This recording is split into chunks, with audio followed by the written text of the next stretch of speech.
يا نبينا الهادي العدناني يا سر نور الأقواني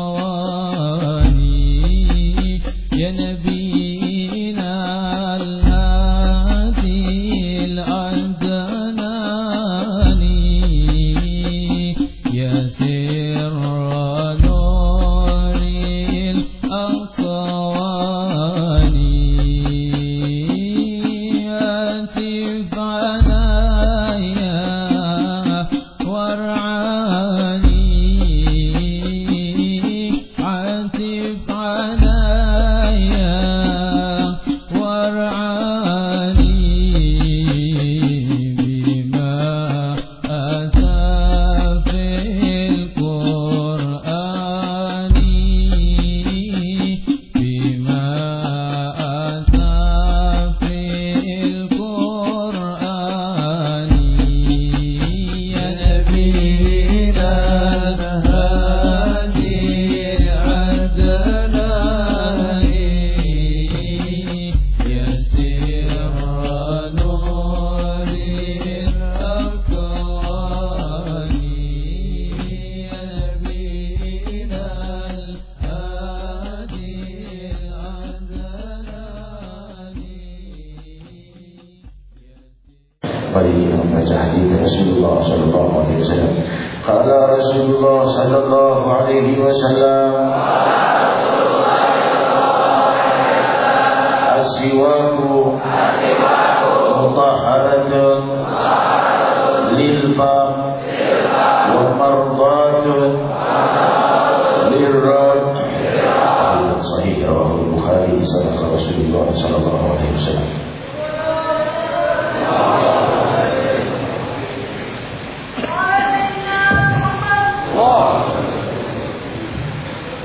Assalamualaikum warahmatullahi wabarakatuh. Hamdan lirabbin khassana bi Muhammadin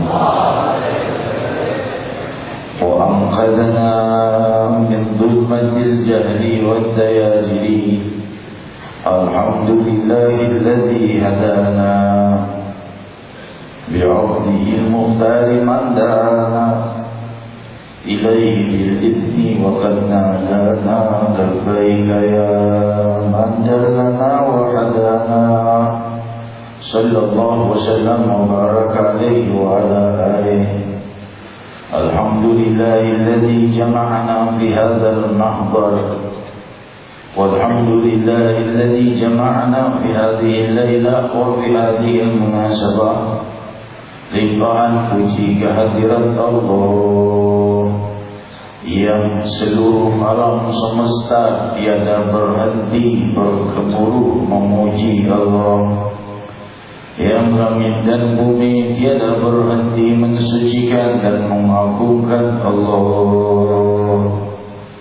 Maha Raja Tunggal dan Abadi, Maha memiliki segala yang ada, Maha menjadikan semua yang di alam semesta berkaitan satu sama lain di dalam rantai kehidupan antara hewan, tumbuhan, daratan, lautan dan lain, yang kesemuanya itu merupakan rantaian kehidupan yang berada di dalam satu genggaman yang maha tunggal dan maha abadi.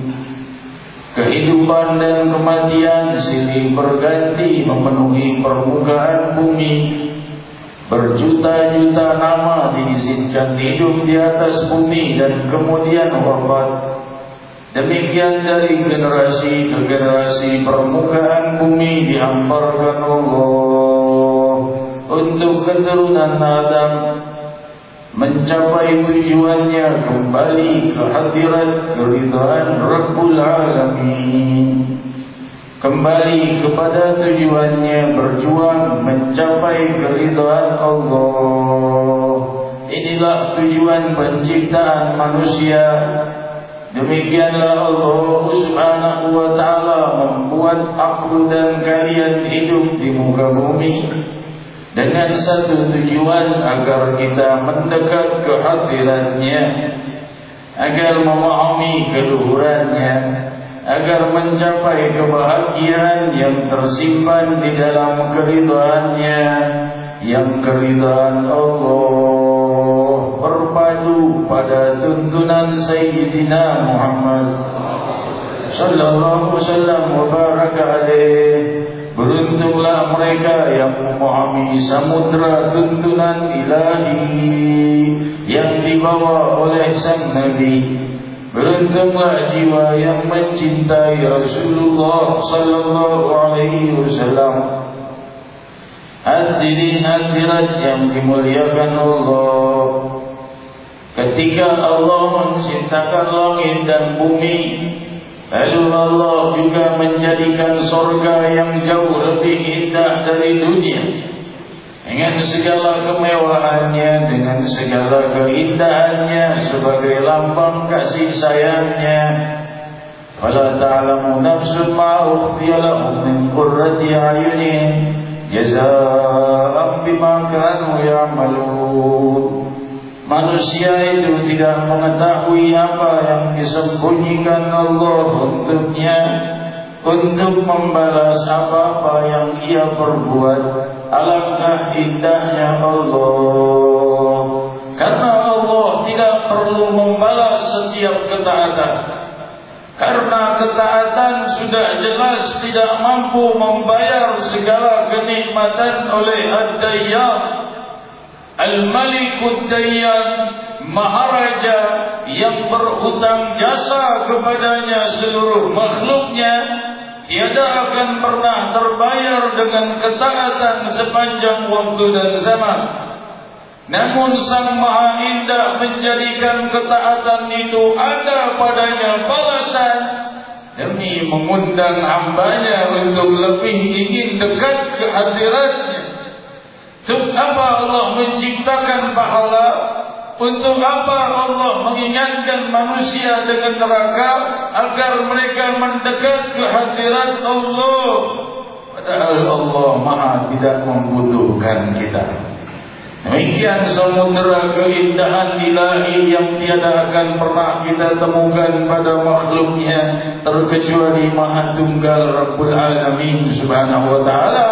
Bahkan melipat gandakan pembalasan amal pahala 10 kali lipat hingga 700 kali lipat. Padahal tidak perlu ada yang disebut pembalasan pahala, karena setiap manusia sudah berhutang jasa yang tidak akan pernah terbayar dengan kenikmatan yang Allah berikan. Dan dia menamakan dirinya Ad-Dayyan, yang maha berhutang jasa kepadanya seluruh makhluk, agar setiap makhluk memahami bahawa setiap kehidupan mereka terikat kepada jasa Rabbul Alamin yang maha abadi. Semakin seseorang memahami syariatul mutahharah dan mendalami ilmu mulia ini, ia akan semakin paham betapa agungnya Sang Pemilik dirinya yang menawarkan padanya setiap nafas untuk bisa dekat ke hadirat Allah. Setiap nafas kita itu ditawarkan pada kita untuk dekat kepada Allah Jalla wa'ala. Inilah nama yang terindah untuk dijawab panggilan dan seruannya. Seruan kasih sayang ilahi memanggil kita. Adakah kita menjawabnya dengan ibadah kita? Kebangkitan Muhammad Rasulullah sallallahu alaihi wasallam membawa rahmatnya Allah yang bersifat abadi dan kekal.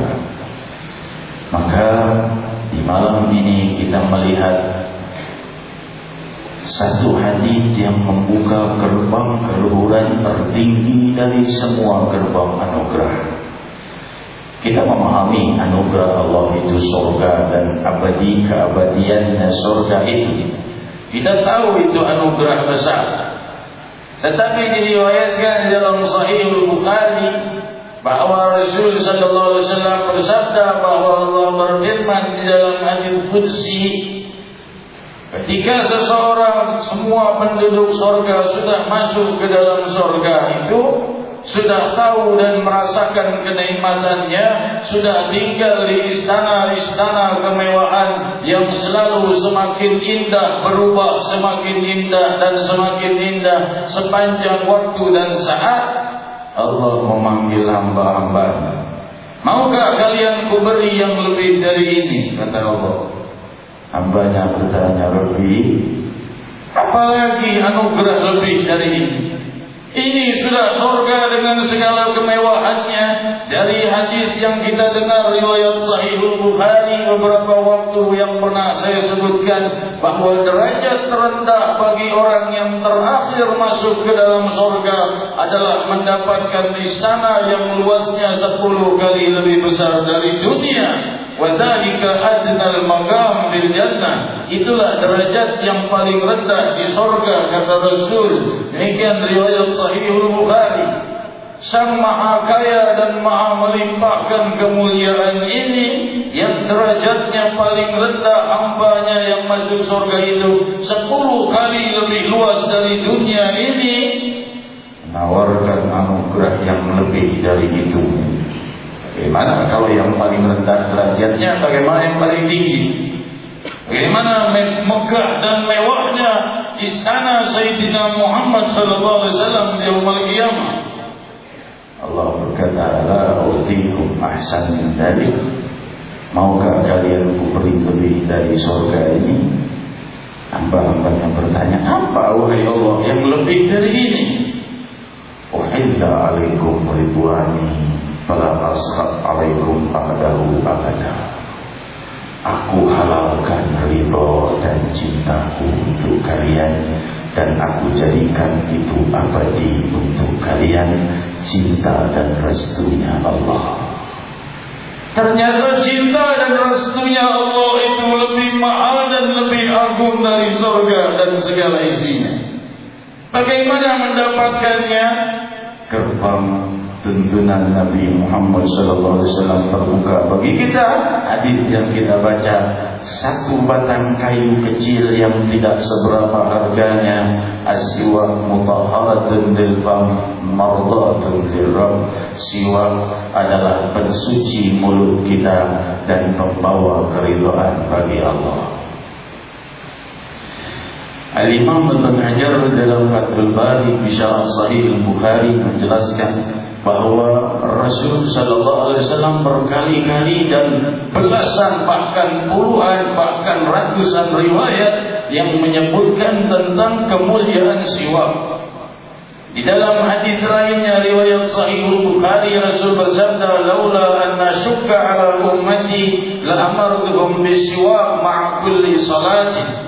Kalau tidak karena memberatkan umatku, niscaya kuwajibkan salat siwak itu pada setiap akan melakukan salat. Ada apa di belakang siwak? Di dalam riwayat Sahih Bukhari lainnya Rasul bersabda, "Aqtartu 'alaikum bis-siwak." Aku sarankan dan aku himbau kalian dengan memperbanyak bersiwak.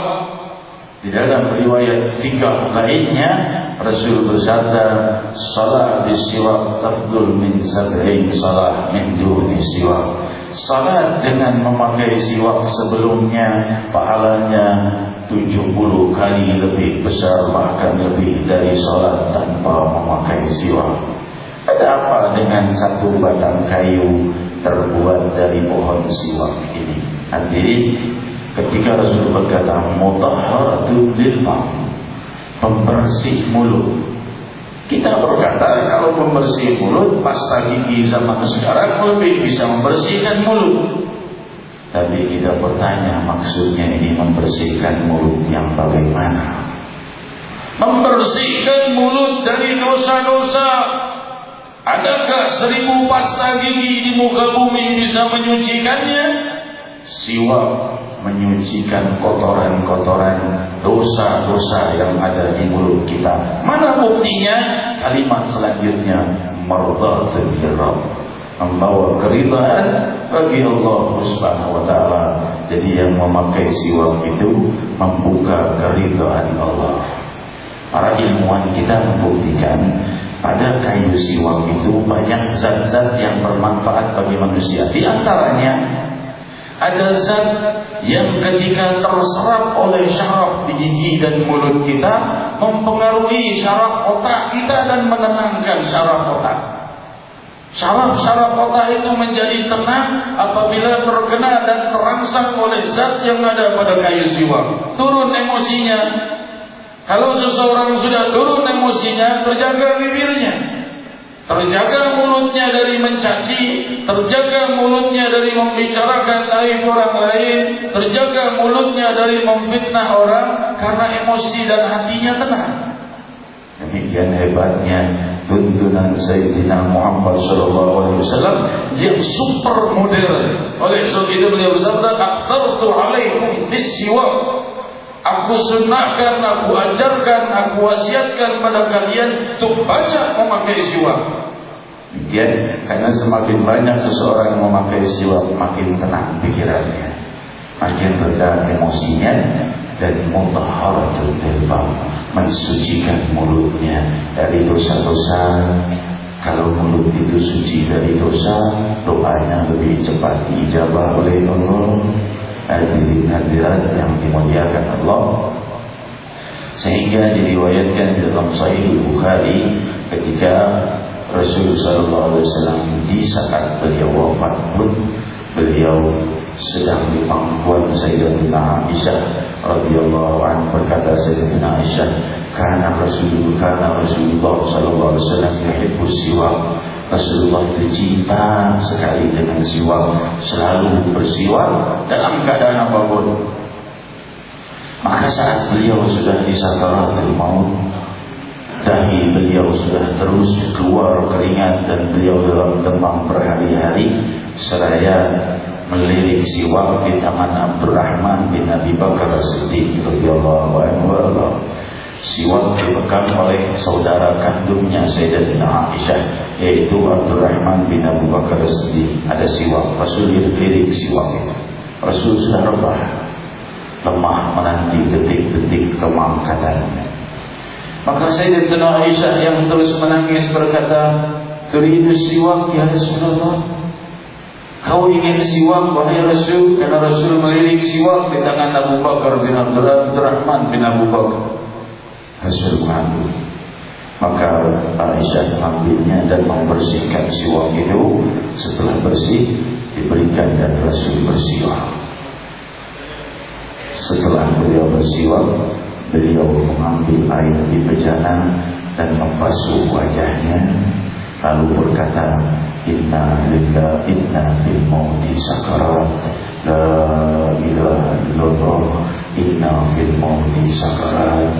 Beliau berkata, "La ilaha illallah, sungguh dalam kematian itu hal yang mementingkan." Sallallahu alaihi wasallam. Lalu beliau mengangkat telunjuknya ke langit dan berkata, "Beliau rafiqil a'la." Aku memilih untuk bersama yang maha tinggi, dan jatuhlah tangan beliau, dan itulah beliau menghembuskan nafasnya yang terakhir. Diriwayatkan dalam Sahih Bukhari hal tadi yang saya sebut. Di dalam riwayat lainnya dijelaskan Rasul berdoa kepada Allah, "Wahai Allah, pedihkan sakratul mautku wa khafif ala ummati." Pedihkan sakratul mautku ini dan ringankan untuk umatku. Aku saja, pedihkan untukku sakratul maut sepedih-pedihnya dan ringankan untuk umatku. Maka beliau berkata, "Inna lil mauti sakarat." Sungguh pada kematian itu kepedihan, kata Rasulullah SAW. Lalu beliau mengangkat tangannya dan berkata, "Rafiqil a'la." Aku memilih untuk bersama yang maha tinggi, dan jatuhlah tangannya. Berkata Aisyah, nafas terakhir beliau merasakan menghembus pipiku, dan wafatlah Nabi Muhammad SAW. Beliau wafat dengan mengamalkan sunnah, hingga berkata para muhadditsin, sunnah terakhir yang diamalkan oleh Rasul adalah siwak, sampai saat beliau ingin menghadap Allah pun masih beradab dengan bersiwak dulu, baru menghadap Allah Subhanahu wa taala. Wa innaka la'ala khuluqin 'azim, dan akhlak agung beliau terlihat dari mulai beliau belum memangku beban risalah sampai menjadi rasul. Walaupun beliau telah menjadi rasul sebelum beliau lahir ke muka bumi, tapi membawa tugas risalah mulai usia 40 tahun. Tapi beliau dari mulai lahir sudah digelari Al-Amin, mempunyai akhlak yang agung. Lahir dalam keadaan sujud, demikian riwayat Sirah dan Hisham. Lalu beliau mempunyai akhlak yang sangat sempurna dan indah, bahkan diakui oleh musuh-musuhnya. Sampai mengemban risalah, sampai wafat pun beliau dalam akhlak yang agung. Dalam akhlak yang agung, bersiwak dulu sebelum menghadap Allah. Demikian nabiku dan nabi kalian, junjunganku dan junjungan kalian, Sayyidina Muhammad sallallahu alaihi wasallam. 3 jenazah sudah ditutupkan. Para sahabat yang memandikan beliau adalah Sayyidina Ali bin Abi Thalib radhiyallahu anhu, Sayyidina Abbas bin Abdul Muttalib radhiyallahu anhu, dan beberapa kerabat beliau. Selesai dimandikan, jenazah ditutup dengan kain hibran. Dan saat itu hadirin hadirat para sahabat yang mendengar kabar datang satu persatu. Lantas Rasul sudah berwasiat kepada Sayyidina Ali, jika aku wafat nanti jangan langsung disolatkan, karena beri kesempatan Jibril dan para malaikat menyolatkan aku. Setelah itu baru kalian menyolatkan aku. Sallallahu alaihi wasallam wa baraka alaihi. Hadirin hadirat yang dimuliakan Allah, hadapan kita bulan Maulid Nabi Muhammad sallallahu alaihi wasallam. InsyaAllah dari tahun ke tahun kita lihat Maulid ini dari tahun ke tahun semakin makmur. Semoga semakin makmur para pencinta sallallahu alaihi wasallam baraka alaihi wa alihi. Hadirin hadirat yang dimuliakan Allah, inilah kemuliaan siwak. Dan bagi kita yang ingin mendapatkan pecahan dari keridhaan Allah, ini bukan pecahan berlian, bukan pecahan emas. Kalau pecahan berlian dan emas saja bisa diperebutkan oleh manusia, bagaimana pecahan keridhaan Allah yang ada di sebatang siwak yang tidak seberapa harganya. Ini disampaikan oleh Nabi Muhammad, mutahharatun lil fam wa mardatun lir rabb. Benahi hari-hari kita dengan sunnah Nabi Muhammad sallallahu alaihi wasallam, dan ternyata hal itu membawa manfaat besar bagi kehidupan kita, jasad kita, kesehatan kita, dan kebahagiaan kita yang akan datang insyaallah. Semoga aku dan kalian kumpul bersama Nabi Muhammad sallallahu alaihi wasallam di Madinah. Tadi Kiai Haji Abdul Rahman Nawawi mengatakan Rasulullah sallallahu alaihi wasallam hadir di majelis seperti ini. Ini pertanyaan sering dipertanyakan ya Buya. Apa iya Rasulullah hadir di majelis-majelis? Tentunya jadi kalau mau bicara dalil, diriwayatkan dalam Sahih Muslim saat Rasul bermi'raj, beliau bertemu dengan Nabi Allah Musa qa'imun fi qabrihi yusalli, berdiri di atas kuburnya sholat. Lalu aku ke Masjidil Aqsa, jumpa lagi dengan Nabi Musa di situ. Lalu aku naik ke langit, jumpa lagi dengan Nabi Musa di sana. Ini arwah para anbiya bisa di sana, sebentar di atas kuburnya, sebentar di Masjidil Aqsa, sebentar di langit. Jadi tidak ada satu batas pun bagi mereka yang telah wafat dari para syuhada dan para aulia dan para anbiya. Oleh sebab itu tentunya tidak ada satu dalil yang sahih dan tegas mengatakan Rasul hadir di majlis maulid. Akan tetapi tentunya dalil menguatkan ini, bahwa ruh para nabi bisa saja ada dimanapun, sebagaimana hadis riwayat Sahih Muslim. Jangankan di bumi, bahkan di langit pun Rasul bertemu dengan mereka. Bertemu Nabi Ibrahim di langit ke-7, bertemu dengan para nabi di langit, bertemu lagi di Masjidil Aqsa. Demikian hadirin hadirat, hal ini tentunya sangat tidak mustahil bahwa di dalam kemuliaan majelis zikir yang dihadiri para malaikatul muqarrabin akan tentunya kita semua yang mencintai Nabi sallallahu alaihi wasallam selalu berkeinginan untuk bisa jumpa dengan beliau, dan perkumpulan seperti ini sangat dirindukan oleh Nabi Muhammad sallallahu alaihi wasallam. Sebagaimana riwayat sahih Muslim ketika Rasul sallallahu alaihi wasallam berkata, aku rindu pada saudaraku, mereka itu ya'ishuna ba'di yawaddu ahaduhum law ra'ani bi ahlihi wa malihi. Aku rindu pada saudara-saudaraku, mereka itu orang-orang yang ingin jumpa, melihat wajahku, dan mereka itu meninggalkan keluarganya dan hartanya demi ingin melihat aku, dan mereka itu hidup setelah aku wafat. Aku rindu kepada mereka.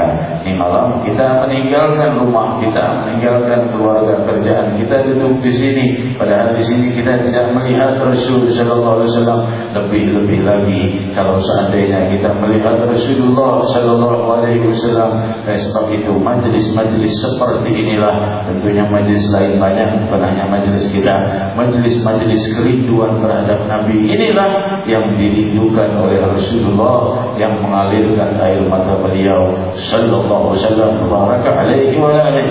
Hadirin hadirat, diriwayatkan di dalam Musnad, di dalam Sahih Bukhari tentang salah satu rahasia, ini pembahasan saya yang terakhir, tentang salah satu rahasia kemuliaan kesehatan kita. Ketika para ilmuwan kita menemukan bahwa ternyata satu cara yang paling efektif untuk menyembuhkan penyakit penyumbatan darah, penggumpalan darah seperti stroke dan lain sebagainya, ternyata caranya itu adalah posisi bersujud. Posisi sujud itu 7 anggota sujud, 2 telapak tangan, dahi, lutut, kedua kaki. Itu 7 anggota sujud ternyata yang paling banyak dan sensitif urat syaraf di tubuh kita. Ketujuh-tujuhnya disentuhkan ke bumi, dan bumi adalah gravitasi terbesar yang ada dari semua magnet.